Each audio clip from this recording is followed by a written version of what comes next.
Ok, désolé, changement d'ambiance, mais c'est pas grave, c'est pas mal quand même. Alors, très bien. Donc on reprend Korach qui a réussi à convaincre. Et à ce moment-là, donc Moshe leur propose les Kétoret. Il leur donne quelque part une dernière chance de se rattraper. Parce que les Kétoret, c'est quelque chose qui faisait peur à tout le monde. Et eux, ils disent pas de problème, Kétoret, on y va. Let's go. Ils font les Kétoret. À ce moment-là, Moshe leur dit une chose. Il dit, regardez, si la punition que va avoir Korach et son assemblée est une punition qu'on pourrait qualifier de naturelle, alors je suis un menteur. Mais vous allez voir que Dieu veut faire une création nouvelle que vous n'avez jamais vue de votre vie. Et Korach qui va mourir dans cette création-là. Et ça sera la preuve que tout ce que vous dites, c'est pas moi ni qui a décidé qu'on entre en Israël. C'est pas moi qui vous a conduit. C'est pas moi qui a décidé toutes les lois de la Torah. Elles viennent pas de moi. Tout vient de Dieu. C'est pas moi qui a nommé Aaron. Ça vient d'Akadosh Baruch Hu. Tout ça sera remis en cause et vous allez voir. Et à ce moment-là, on a un tremblement de terre. Tout le monde connaît cette histoire. Korach et toute son assemblée qui tombent, sont avalés par la terre. Ils rentrent vivants dans le Sheol, c'est écrit, donc dans les abîmes. Et à ce moment-là, il y a un feu. Donc ça, c'est première chose qui se passe. Deuxième chose, il y a un feu qui vient, qui brûle toutes les ktorettes, qui sont donc sanctifiées, mais qui brûle les gens avec. Donc, tas de cendres partout. Et ensuite, à ce moment-là, que dit Moshe? Il dit à Aaron, tu vas prendre toutes ces ktorettes qui ont été faites et tous ces bâtons, qui étaient des bâtons de cuivre, tu vas les faire fondre et on va plaquer le Mishkan avec, pour que tout le monde voit ça et se rappelle de cette histoire et que ça n'arrive plus. Alors là, on se dit, bon, c'est bon, là, Moshe, on a confiance, on a peur. Eh ben, là, Israël, il est dur en affaires. Ils vont le voir, quoi? C'est pour ça qu'ils sont mis dans le désert, pour tous nous tuer, pour nous faire avaler, pour nous faire brûler. Là, Dieu dit à Moshe, sors, je vais les exterminer. Que fait Moshe? Il dit à Aaron, prends un bâton, une kétorette, et cours. Là, ils étaient dans la tente d'assignation, donc en dehors du peuple. Cours vite et va passer. Là, il y a une magéfa, il y a une plaie qui est en train de s'abattre sur le cas d'Israël. Va vite avec ce bâton-là et va les sauver. Donc Aaron, il prend ce bâton, il court. Et là, on voit les gens qui sont en train de mourir, tomber comme des moustiques, comme des mouches. Et Aaron, il passe au milieu et il y a écrit qu'il fait une séparation entre les vivants et les morts. Que nous explique le Midrash? Une histoire incroyable. Aaron, il arrive et qu'est-ce qu'il fait? Grâce à la puissance de Sektoret, il peut retenir le Malach Hamavet. Il le retient. Et là, le Malach Hamavet, il dit, lâche-moi. J'ai une mission à faire. Aaron dit, non, je te lâche pas. Ta mission est annulée. On n'envoie pas la bombe. Mission annulée. Il lui dit, comment ça, mission annulée? Allô? Non, j'ai un ordre direct d'Hachem. Il dit, mais moi, je viens de la part de Moshe. Il m'a dit, mission annulée. Il dit, mais attends, Moshe, je l'aime bien, mais entre Moshe et Hachem. Il dit, mais tu crois quoi? Tu crois que Moshe, il y a une parole qui sort de sa bouche de lui-même? Tout ce que dit Moshe vient de Dieu. Donc si Moshe l'a dit, c'est que Dieu aussi est le. Et viens avec moi, tu vas vérifier si tu veux. Et comme ça, il a arrêté la plaie. Et il a renvoyé le Malach Hamavet. Et il a séparé entre les morts et les vivants. Donc on a eu 3 plaies consécutives. Le tremblement de terre, on va appeler ça comme ça pour l'instant. Le fait qu'ils aient été brûlés, ceux qui ont fait l'Ektoret. Et ensuite, cette plaie-là, qui s'est encore abattue sur le peuple. Donc il y a eu un nombre. On n'a pas le nombre dans la Torah, mais beaucoup de gens sont morts malheureusement. Et une histoire qui est donc finalement dramatique. Tout ça à cause de Korach. Tout ça à cause de Korach. Donc on va essayer de comprendre un peu. On a expliqué déjà quelles étaient les intentions, pourquoi on a pu remettre en cause Moshe, mais on va essayer de mieux comprendre. Alors une question que tout le monde pose à chaque fois, et chaque année j'aime bien ramener une réponse nouvelle. Vaikar Korach, on dit que Korach il a pris. Alors si on dit Vaikar Reuven, ben on dit Vaikar Reuven, je sais pas moi, un téléphone, une chaise, une table. Qu'est-ce qu'il a pris Korach? On ne sait pas. Vaikar Korach, Ben Issar, Ben Kehet, Ben Levi, Vedatan Va'aviram, et on continue la paracha. Il a pris et on raconte l'histoire. Et on dit jamais ce qu'il a pris. Alors, qu'est-ce que nous dit Rashi? Il nous dit, Vaikar Korach, la kar et atzmo. Il s'est pris lui-même et il s'est séparé du peuple. D'où il apprend ça? Il apprend ça de Onkelos. Est-ce que vous savez qui est Onkelos? Je me suis dit que c'était une bonne occasion pour en parler un peu. Onkelos, quand vous avez le Chumash, vous avez toujours ici ce petit truc que personne ne lit, qui s'appelle Onkelos. C'est un traducteur. Un traducteur qui a traduit l'hébreu en araméen. Alors c'est écrit en hébreu aussi, mais c'est une autre langue, c'est de l'araméen. À l'époque de la Gemara et de la Mishnah, on ne parlait pas couramment l'hébreu, mais l'araméen. C'était la langue nationale quelque part. Et d'ailleurs, quand on lisait à la Torah, ça c'est quelque chose d'incroyable, c'est qu'on avait le lecteur comme on connaît aujourd'hui, et à côté de lui, une personne qui traduisait toute la Torah en araméen. Comme quoi, il faut comprendre ce qu'on lit. Ça, c'est quelque chose, je me suis dit, qu'il faudrait toujours faire. D'ailleurs, il y a une nouvelle édition qui est sortie des Chumashim, où au début de chaque montée, il y a en une phrase un résumé de la montée. Dire en une phrase avant la montée, voilà de quoi parle la montée. Il faut comprendre. Et donc, on lisait, on traduisait.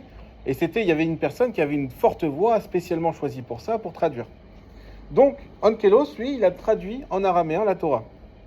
Aujourd'hui, on a une mitzvah qui s'appelle Shne Mikra Ve'echat Targum. On doit lire la Torah tout en hébreu 2 fois et en araméen 1 fois. Et en araméen, on peut utiliser Onkelos. Il y a aussi Jonathan Ben Uziel, mais il y a Onkelos qui est celui qui est le plus reconnu. Alors, c'est qui Onkelos? Et alors, pourquoi c'est important Onkelos? Parce que Onkelos ne fait pas que traduire. Quand on sait très bien que toute traduction, rien qui est trahison, mais c'est aussi une explication. Quand tu traduis, surtout de la Torah, qui est quelque chose de condensé et qu'il faut forcément interpréter, tu es obligé d'expliquer, d'interpréter. Donc Onkelos est aussi utilisé, on va l'utiliser tout de suite d'ailleurs, pour expliquer et comprendre ce que la Torah veut nous dire. Alors Onkelos, il a vécu, déjà il a un nom bizarre, non? Onkelos, ça fait pas très juif Onkelos. En réalité, c'était un Romain, un goy, qui était de la famille d'Adrien ou de Titus, il y a plusieurs versions. Et ce qui s'est passé avec cet Onkelos-là, il était très érudit. Il connaissait toutes les sciences, il aimait beaucoup le savoir, il était très curieux, il voulait tout connaître. Il a été voir son oncle, qui était a priori donc le frère de sa mère, l'empereur Adrien, et dit: dis-moi, j'aimerais faire du business, voilà, je vais partir en voyage de business, donne-moi une idée, apprends-moi comment on fait du business. Moi je suis jeune, je ne connais pas bien, je connais les sciences, je connais tout ça, mais le business je ne connais pas. J'aimerais connaître le business aussi, apprends-moi. Alors, qu'est-ce qu'il lui a dit Adrien? Il dit: écoute, le business, c'est très simple. Tu vas trouver... écoutez, c'est intéressant. Tu vas trouver une matière première qui est aujourd'hui qui vaut rien, que les gens n'aiment pas. Mais que toi, tu vois un potentiel sur cette matière première. Tu vas en acheter une grande quantité à faible coût. Et ensuite, tu vas vendre cette matière et tu vas la valoriser en montrant à quel point elle est importante. Et tu vas la revendre beaucoup plus cher. C'est comme ça qu'on fait du business. Moi, ça me fait penser à une personne qui avait acheté des quantités monstrueuses. Je ne sais plus c'était quoi, des clous, des trucs comme ça. J'ai oublié l'histoire. C'était un oncle, un ami à moi. Ça valait rien du tout. Et il y a eu un moment, un besoin énorme. Et il a tout revendu, il a fait fortune. Donc, il y a des fois comme ça, tu trouves une matière première. Il y en a qui disent aujourd'hui, il faut acheter de l'eau. Parce qu'apparemment, il n'y en aura plus dans pas longtemps. Tu trouves une matière première qui coûte pas cher. Et ensuite, tu la revends à prix d'or. Ok. Lui, il se balade dans le monde, du coup, il fait son voyage. Et il arrive à Jérusalem. Il arrive chez Rabban Gamliel. Il devient son élève. Et il apprend, il a une soif de Torah. Il se convertit, évidemment. Et il devient un très grand Talmid Chacham. Ça vient aux oreilles de son oncle, au bon moment qui dit: mais il est où Onkelos? Il a disparu son voyage, 1 an, 2 ans, 3 ans, 10 ans, il est où? Et il apprend qu'il s'est converti. Alors là, l'empereur devient fou. Il envoie un escadron le chercher. Il a son adresse, bien sûr. Le chercher pour le mettre en prison. L'escadron arrive, il lui parle. Et au bout de quelques minutes, il leur dit: mais commence à parler avec eux, etc. Il leur dit la philosophie et Rome. Boum, au bout d'une demi-heure, tout le monde se dit: mais c'est incroyable ce que tu me dis. Tout le monde se convertit. Personne ne retourne à Rome. L'empereur, il attend 1 jour, 2 jours, 1 semaine. Qu'est-ce qui se passe? Il renvoie d'autres. Même histoire. Il apprend ce qui s'est passé entre-temps. Le dernier groupe qu'il envoie dit: attention, vous ne parlez pas à Onkelos. Interdit de lui parler. Il dit: ok. Ils arrivent. Il dit: attention, on n'a pas le droit de te parler. Tu viens avec nous. Sinon, on a ordre de te tuer. Il faut qu'on t'amène chez ton oncle. Il dit: ok. Ok, je dis rien. Il n'y a pas de problème. Mais juste une question. La loi à Rome, ça se passe comment quand je vous ai vu arriver? En fait, il y a une loi quand on arrive, il y a le plus bas dans la hiérarchie qui tient la torche, qui éclaire les autres, et ensuite derrière, il y a ceux qui sont plus hauts dans la hiérarchie, qui éclairent à leur tour ceux qui sont plus hauts, jusqu'à arriver à l'empereur. Il dit, mais l'empereur, il éclaire qui? Il dit, mais l'empereur, il éclaire personne, c'est l'empereur, tu crois pas qu'il va éclairer quelqu'un? Il dit, ah bon? Il dit, vous êtes sûr? Il dit, mais c'est bizarre, parce que chez nous, à Kadosh Baruch Hu, c'est lui qui éclaire toute Israël. C'est lui qui éclaire le monde. Pourtant, c'est Dieu. Pourquoi c'est à lui d'éclairer? Il dit, dites-moi, quand vous allez en guerre, qu'est-ce qui se passe? Il dit, bah, on est tous autour de l'empereur, on le protège. Il dit, mais tu vois ça, ce qu'il y a sur ce côté-là, cette mezouza? Mais en fait, le bon Dieu, lui, il n'y a pas une seule seconde. Lo yanum velo ishan shomer Israël. Il s'arrête jamais, il nous protège tout le temps. Et c'est lui qui va devant nos portes pour nous protéger. Ils ont entendu ça, ils ont dit, mais c'est extraordinaire. Et ils ont été, et se sont convertis également. Il a vu que c'était impossible. Qu'est-ce qu'il a fait, Adrien? Il a dit, écoute, on va pas faire un bain de sang. Soit tu viens de ta propre volonté, soit ça va vraiment, là, ça va pas aller. Donc il a été lui-même, Ankelos. Il a voulu d'ailleurs garder son nom Ankelos parce qu'il était fier de sa conversion. Il arrive chez son oncle. Il dit, mais qu'est-ce qui t'est arrivé? Comment tu as pu te convertir, etc. Il dit, mais c'est très simple, mon oncle. Tu m'as donné un conseil, je l'ai suivi. Il dit, regarde, tu m'as dit qu'il fallait choisir une matière. Et aujourd'hui, le peuple juif, c'est un peuple qui est dénigré. La Torah, c'est une science qui est complètement laissée de côté. Et pourtant, j'ai vu des écrits où à la fin des temps, ce peuple-là sera le peuple roi du monde. Sera le peuple élu. Sera le peuple qui illuminera le monde entier. Il dit, mais moi j'ai décidé de miser là-dessus. Je me suis converti. Et je sais que dans les temps à venir, je ferai partie de ce peuple roi et je pourrai illuminer le monde. Et comme ça, son oncle lui a rien fait. Il a pu continuer à éclairer. Et c'est sous on va dire, la correction de Rabban Gamiel, Rabbi Eliezer, Rabbi Yoshua, tous ces immenses rabbanim qu'il a pu faire son commentaire. Alors, qu'est-ce qu'il nous dit Onkelos? Il nous dit Veit paleg korach. Il paleg, plag, quand on dit plag aminra par exemple, ça veut dire une moitié. Il s'est séparé. Veikar korach, c'est qu'il s'est séparé.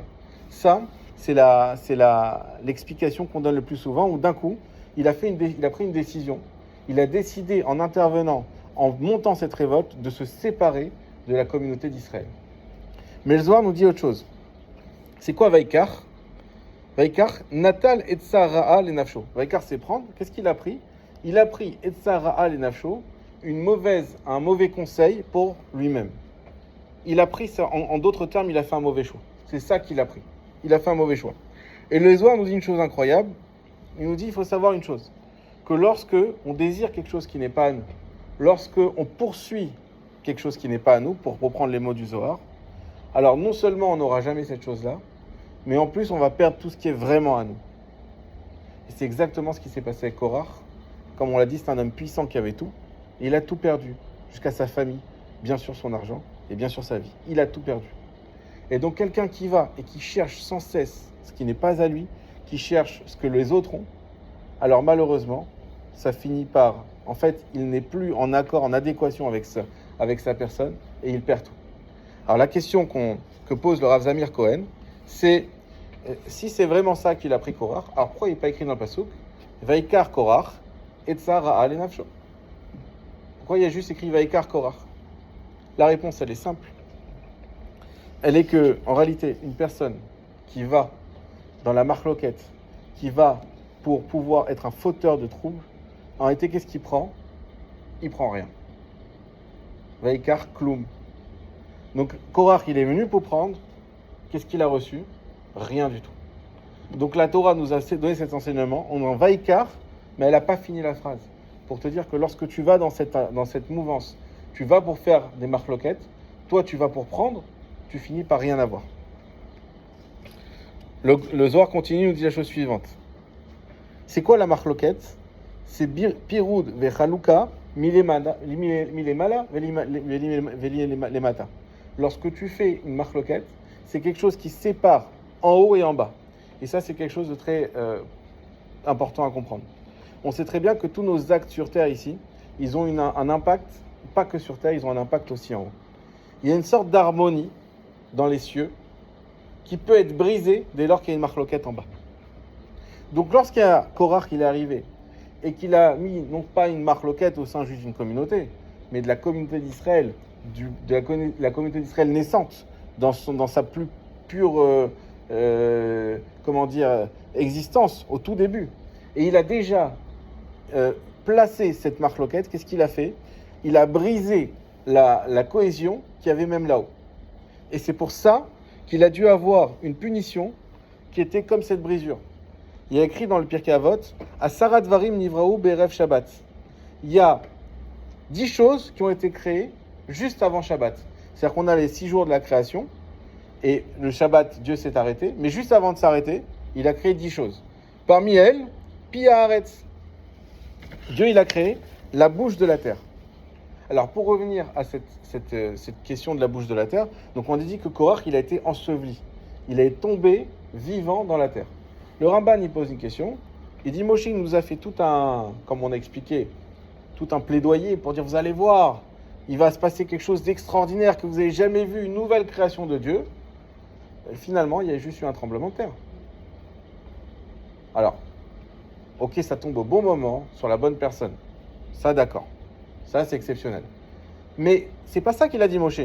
Il n'a pas dit, vous allez voir, maintenant qu'il va se passer quelque chose. Il a dit que même dans la nature de l'intervention de Dieu, on n'allait avoir aucun doute que c'est l'intervention de Dieu. Aujourd'hui, il y en a beaucoup qui expliquent les 10 plaies de manière naturelle. Ah oui, mais pourquoi ça tombe pile sur les Égyptiens, et pile à ce moment-là, et pile quand Moshe l'a annoncé juste avant? C'est ça le miracle. Ok, mais tu peux quand même l'expliquer. Le problème là, c'est que Moshe, il a dit clairement, ça va être quelque chose qui vous n'avez jamais vu de votre vie. Et qu'on verra jamais. Mais on sait ce que c'est un tremblement de terre. Encore une fois, on ne peut pas remettre en cause. Moshe dit, vous allez voir, ça va tomber, et boum, la terre elle s'ouvre. C'est extraordinaire. Mais ça reste quelque chose qui est naturel, qui existe. Pourquoi on dit que Dieu, il a créé la bouche de la terre au moment juste avant Shabbat? C'est quoi qu'il a créé? Ça, c'est la question du Ramban. Et le Ramban, il répond comme ça. Il écrit dans le Passouk, je vous retrouve le Passouk parce que c'est beau de voir dans les mots. Voilà. Non, ça c'était la Magefa, c'est juste après. Voilà, il leur dit, poussez-vous de ces Rechaim-là, Vayalou meal Mishkan Korach Datan Vaviram Isavi, Datan Vaviram Yatsun Savim Petach Oelam. Donc il y a Datan Aviram, tout le monde a commencé à voir la terre qui tremblait. Voilà, vous allez voir si c'est pas Hachem qui m'a envoyé, vous allez voir qu'il va y avoir quelque chose d'incroyable. Il y a eu tout d'un coup, la terre elle a tremblé. La terre elle s'est brisée. C'est ça que ça veut dire. Asher Tartem qui avait sous leurs pieds. Et la terre elle a ouvert sa bouche. Vativla otam vet batem, elle les a avalés eux et leur maison. Je vous passe la suite pour pas vous faire peur. Et à la fin, elle les a recouvertes. C'est ça qui est important. Donc Romain dit, pourquoi on te dit que la terre, elle s'est brisée, et ensuite on te dit que la bouche de la terre, elle s'est ouverte, et à la fin, elle s'est refermée. En réalité, c'est ça qu'il faut comprendre, et c'est ça le chidouche, c'est qu'Akadosh Baruch Hu, il a créé à la terre une bouche, comme à nous, une bouche. Alors c'est la bouche, on utilise très souvent la fonction de l'ouvrir, mais il y a une fonction extraordinaire, c'est de la fermer aussi. Quelque chose qu'on n'arrive pas toujours à faire. Mais là, cette fonction, eh bien Dieu, il a créé à la terre, un endroit d'ailleurs, cet endroit-là, c'était pile cet endroit où ils étaient à ce moment-là, il a créé une bouche, une vraie bouche à la terre. Sauf que cette bouche-là était recouverte de terre. Avec le temps, ça faisait déjà 3000 ans que le monde existait, donc elle s'est recouverte de terre. Eh bien, qu'est-ce qui s'est passé? Il y a eu une brisure. Cette brisure, c'est pas un tremblement de terre. C'est la terre qui était dessus qui s'est enlevée. Et là, la bouche de la terre, elle s'est ouverte. Et surtout, elle s'est refermée. Et ça n'existe pas. Un tremblement de terre, ça ne se referme pas. Et c'est ça qui était extraordinaire. C'est qu'ils ont vu cette vraie bouche. Et cette bouche de la terre, c'était pas au hasard qu'on a eu ça. Comme vous avez pu le voir sur la photo de ceux qui ont vu le flyer pour le cours de ce soir, cette bouche, elle représente la brisure au sein de la communauté, la brisure au sein d'Israël. En fait, Mida Keneget Mida, c'est pas pour rien qu'il y a eu ça. De même, et c'est pas pour rien que c'était créé juste avant le Shabbat qu'on appelle le Shabbat Shalom. C'est justement, Korach, à ce moment-là, qu'est-ce qu'il a fait? Il a brisé les mondes d'en haut, il les a coupés en deux. Il a créé une cassure. Ça revient à ce qu'il nous a dit Ankelos, Vaït Palag. Il s'est extrait. Il a créé deux communautés. À ce moment-là, il a fait cette brisure. Et de cette brisure, il a activé la bouche de la terre qui était déjà créée et qu'il l'a avalée. C'est ça qu'il a fait, Korach. Et c'est ça qui s'est passé, c'est assez incroyable. Maintenant, ce qui est fou, c'est que Korach, on peut se poser la question, pourquoi il n'a pas fait tchouva? Ça veut dire qu'il a eu à un moment donné un élan, parce qu'il s'est dit, Moshe, comme on a dit, l'argent, le pouvoir, etc., d'accord? Mais il voit, on lui demande de faire des ktorettes. Il voit que ça commence à tourner au vinaigre. Il a quand même, c'est quelqu'un qui était très intelligent, qui a assisté à la sortie d'Égypte, qui a sorti à la mer Rouge, qui a assisté à tout ça. Et qu'est-ce qu'il fait? Pourquoi il ne fait pas de tchouva?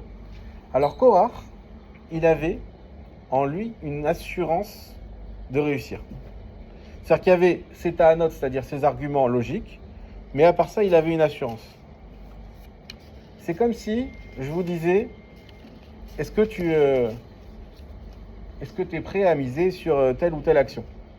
Tu vas me dire, je sais pas trop, je vais analyser les choses, etc. Et je te dis, attends, regarde, je te montre un journal, comme dans Retour vers le futur. Je te montre le journal dans 10 ans, et tu vois que cette action, aujourd'hui, elle vaut 10, dans 10 ans, elle vaut 3000. Je dis, écoute, pas de problème, j'investis. J'ai le journal, je suis certain. Korach, qu'est-ce qu'il a vu? Il a vu Shmuel. Shmuel, dont on va parler dans la Haftara, c'est pas pour rien qu'on parle de cette Haftara Alors, c'est pas ça le lien direct, mais c'est intéressant de voir ça quand même. Shmuel, c'était un prophète d'Israël, c'était même un juge et un roi. Et Shmuel, c'est le descendant de Korach.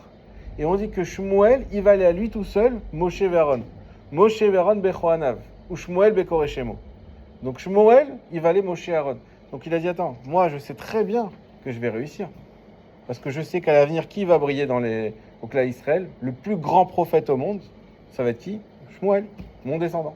Donc je sais que j'ai une base logique, mais j'ai aussi une névoie, et je sais que Shmuel, mon descendant, sera quelqu'un de extraordinaire, donc je sais que je suis dans le vrai.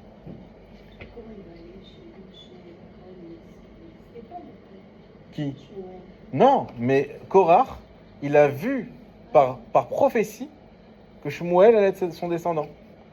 Qui va aller, lui, après on l'a su, David Ameller dans cet élim l'a dit, que Shmuel, il va aller à lui tout seul, Moshe et Aaron, ensemble.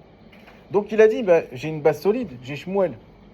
Donc je sais très bien ce qui va se passer et je sais que je vais réussir. D'ailleurs, quand on lit la Haftara, c'est une histoire qui est très intéressante. On parle du premier roi d'Israël, on en parle un petit peu tout à l'heure, Shaoul. Qu'est-ce qui s'est passé avec Shaoul? Comme on a dit, que l'Israël a réclamé un roi. Au début, Dieu ne voulait pas, il dit non. Finalement, Shmuel, qui était le juge, donc un peu la forme royale qu'on avait d'époque, mais c'était Hachem le roi, il n'y avait pas vraiment de roi. Dieu lui dit, ok, d'accord, on va nommer un roi, ils veulent un roi, il n'y a pas de problème. Il décide de nommer un roi, et Dieu lui dit, je vais t'envoyer moi-même le roi, t'as rien à faire. À ce moment-là, il y a un type basique, normal, qui s'appelle Shaoul. Il perd ses chèvres, il suit ses chèvres, et finalement, il arrive chez Shmuel. Shmuel le voit arriver, et Dieu lui avait dit que ce serait quelqu'un de la tribu de Binyamin. Il le voit arriver. Bonjour, vous êtes qui? Moi, je suis personne. T'es fils de qui? Fils de Binyamin. Et j'ai perdu mes chèvres. Ah, sache que t'es roi. Quoi, roi? Je suis pas au courant. Tu vas être roi. Lui dit, ok, commence à expliquer, extraordinaire. Et lui, d'ailleurs, et lui, au début, était un peu surpris. Il dit, regarde ce qui va se passer. Tu vas sortir d'ici. Tu vas rencontrer des gens. D'un coup, tu vas avoir un esprit prophétique, etc. Il lui donne tous des détails. Shaoul sort d'ici. Et effectivement, esprit prophétique, tout se passe exactement comme Shmuel lui avait dit. Donc il comprend qu'il est le roi d'Israël, qu'il va être le roi d'Israël, c'est incroyable. Là, Shmuel le roi, donc il met l'huile sur la tête, l'huile d'onction, donc il devient officiellement roi, et sans que personne ne le sache. Qu'est-ce qu'on fait ensuite? Shmuel réunit le peuple, il dit, vous vouliez un roi, on va le nommer, on va le tirer au sort. On sait que c'est lui, mais vous allez le voir, on va le tirer au sort. Et on tire au sort, comment on faisait? On va prendre d'abord 12 papiers pour les 12 tribus, on tire tribu de Binyamin.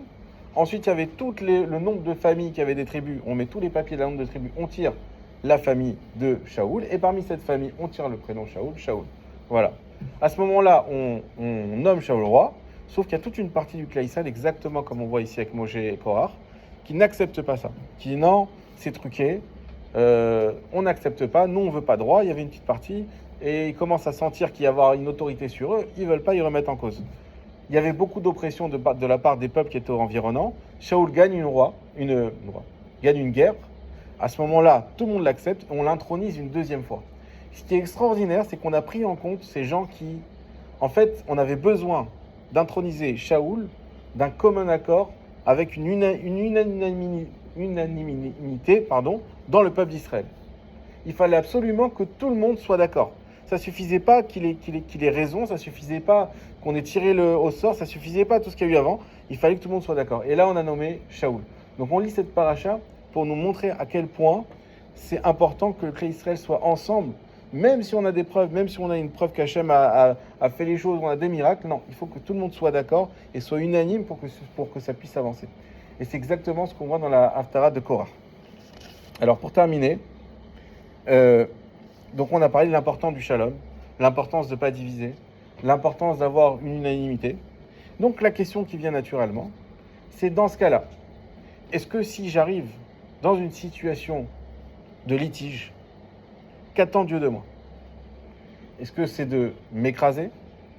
Est-ce que c'est de me laisser spolier si je me sens spolié? Est-ce que c'est de me laisser dire, écoute, moi je suis un tzaddik, Hachem m'a demandé de ne pas répondre, je réponds jamais et je me laisse faire? Ou est-ce qu'on a le droit de réagir? Et jusqu'où? Évidemment, vous allez me dire, on ne peut pas, il faut bien qu'on réagisse. On ne peut pas se laisser écraser. Oui, mais si tu réponds, tu vas mener comme Korah une révolte, tu vas peut-être te révolter. On a vu qu'il y avait le maire hier à la fête des enfants, et il a parlé de ça, c'est tout ce qui se passe à la mairie. Il a dit, voilà, sachez que moi je soutiens toute mon équipe, il n'y a pas un papier que j'ai pas signé, et je vous assure que tout a été fait dans les règles, et que si on arrive à trouver qu'il y a quelque chose, demain je rends les clés de la mairie. Courageux, mais ça veut dire que tu sais que quand oui, mais attends, on voit, il y a peut-être des malversations, on fait une enquête, oui, mais ça divise. Alors quoi? On doit laisser faire chacun, ceux qui sont en place, faire ce qu'ils ont à faire et ne jamais rien dire? Alors la Torah nous répond. Elle nous répond plus tard dans la paracha de Shoftim. Qu'est-ce qu'elle dit? Shoftim veshoterim titet lecha bechol sharecha. Torah, tu as une obligation de mettre des juges et des policiers dans toutes tes portes. Et les Chachamim nous disent, pourquoi? Parce que c'est que comme ça qu'on a la paix sociale. Parce qu'on doit avoir la possibilité d'avoir une justice. Il est hors de question de laisser l'injustice sévir sous coupole du shalom. Alors c'est vrai que le shalom, on l'a dit, c'est shalem, c'est la complétude. Hachem yevarech et amo bashalom, que Hachem il bénit son peuple avec le shalom. Et que le shalom, c'est ça qui est ultime pour avoir la bracha et pour avancer. Mais pas le shalom par l'injustice. Le shalom par le shalom. Le shalom par la justice, le shalom par l'honnêteté, le shalom par l'amour entre nous. Et pas le shalom qui passe par du lachon hara, par des malversations, non. Shoftim veshoterim titen lecha. Maintenant, comment il faut agir? Lorsque, vous savez, les Chachamim nous disent une chose, ils disent Adam karov Adam atzmo. Adam karov etzel atzmo. Un homme, il est proche de lui-même. Ça veut dire quoi? Qu'on a l'impression d'avoir toujours raison. On est proche de soi, ça veut dire qu'il y a déjà un parti pris, puisqu'on est soi-même dans l'histoire. Alors, on peut essayer d'être le plus objectif possible, mais malgré tout, il y a un parti pris. Donc, comment ça se passe quand j'ai un litige avec quelqu'un? Tu as raison, si on est deux personnes de bonnes intentions, eh bien, il dit, écoute, moi, je pense que tu as tort, tu me dois ça. Lui, non, moi, je pense que c'est toi qui me dois ça. Eh bien, tu sais quoi? On va voir un Dayan. Est-ce que le Dayan dira? On fera. Et si tu avais raison que j'avais tort, il n'y a pas de problème. Mais moi, je pense que j'ai raison, je pense que tu me dois. Et on va voir le Dayan. Et il faut aller voir le Dayan. Et c'est pour ça qu'on ne doit pas aller voir des Dayanim qui sont des Dayanim Goïm. Pourquoi? Parce qu'ils font en fonction des lois Goï, non seulement ça, mais en plus, eux, leur but quand ils font des procès, c'est de s'arracher les tripes. Mais nous, c'est pas ça, à la base. Un procès, c'est pas ça. Un procès, c'est rétablir le shalom. Pourquoi Shlomo, il s'appelle Shalom? Vous connaissez tous l'histoire où on lui a demandé de couper il a dit il faut couper le bébé en deux. Et pourquoi? Parce qu'il arrivait, grâce à ses procès, à rétablir la justice. C'est pas parce qu'il n'y avait pas de procès, C'est parce qu'il y en avait plein et qu'il était tellement sage qu'il arrivait à rétablir les choses. Combien ça fait du bien quand il y a une fois on est dans une situation où on est en conflit, surtout quand c'est des amis, quand c'est de la famille, quand on n'est pas bien, et qu'on a l'impression d'être dans notre droit et qu'on ne sait même plus comment réagir parce que c'est des proches, et qu'il y a quelqu'un qui vient de sage et qui est capable de dire « voilà la réalité ». Et bien tu sais quoi, même si on a tort, on est bien. Parce qu'on dit « ok, ben, au moins, je sais que je ne me suis pas fait avoir, je sais que j'ai réagi comme il fallait, je sais que tout est à sa place ». C'est ça le shalom. C'est que tout soit à sa place. C'est pas de faire en sorte de rien dire. Et pour finir, il y a une très belle histoire du Rav Dessler. Le Rav Dessler, il avait un élève qui disait toujours oui. Tout ce qu'on lui demandait. Tu peux me prêter 50 euros ? Oui. Tu peux m'aider à aller installer mon armoire ? Oui. Tu peux, j'ai un accident sur... Oui, oui, oui, oui. Et il voyait ça, et il a vu ça d'un mauvais œil, le Rav Dessler. Il dit, c'est trop. Il a été le voir, il dit, regarde, on va faire un exercice, tu vas dire pendant une certaine période que non. Quoi qu'il arrive, ça va être dur, hein, tu dis que non. Non, mais pourquoi ? Tu m'écoutes. Ok. Et ça a été difficile. Tu viens m'aider ? Non. Tu me prêtes ? Non. C'était bizarre, parce qu'il disait toujours oui, toujours gentil, toujours. Non, non, non. Après quelques temps, il a réussi à dire non facilement comme ça. Non, non, non. Il appréciait même. Il a été voir le Rav. C'est bon, Rav, j'ai réussi, j'arrive à dire non facilement. Ah, très bien. Il dit, bah maintenant, quand tu vas dire oui, là, tu vas vraiment faire du chesed. Parce que tu vas pas dire oui par faiblesse. Tu vas dire oui pour aider. Et c'est ça qu'on attend de nous. C'est pas qu'on se soumette par crainte, faiblesse ou encore pire par hypocrisie pour aller chercher chez l'autre obtenir quelque chose de l'autre. Non, c'est que quand j'aide l'autre, quand je fais l'effort de me soumettre des fois, et c'est par chesed. Je pourrais être au-dessus, mais je décide de rester en dessous. Et c'est ça le shalom qu'on peut faire. Donc il n'est jamais été question de se laisser écraser sous couvert du shalom. Pas du tout. Mais, attention, avant de provoquer une marloquette, bien réfléchir. Est-ce que vraiment, qu'est-ce que je vais faire ? Est-ce que vraiment je suis une marloquette, les Shem Shamaim, comme le Pirkei Avot il dit ? Dans le Gemara, on parle tout le temps de marloquette. Mais ce sont des marloquettes, des avis divergents pour faire émerger la vérité de la Torah. Et au contraire, ça développe un feu ardent. Par contre, il y a cette marloquette où on va chercher pour soi, où on va essayer de se mettre en avant. Et bien là, malheureusement, c'est une marloquette, on risque de tout perdre. Donc dans notre propre intérêt, il vaut mieux à ce moment-là utiliser la deuxième fonction de la bouche et de la fermer. Chazak ou Baruch. Et je peux vous dire Shabbat Shalom, du coup, comme on a déjà dit.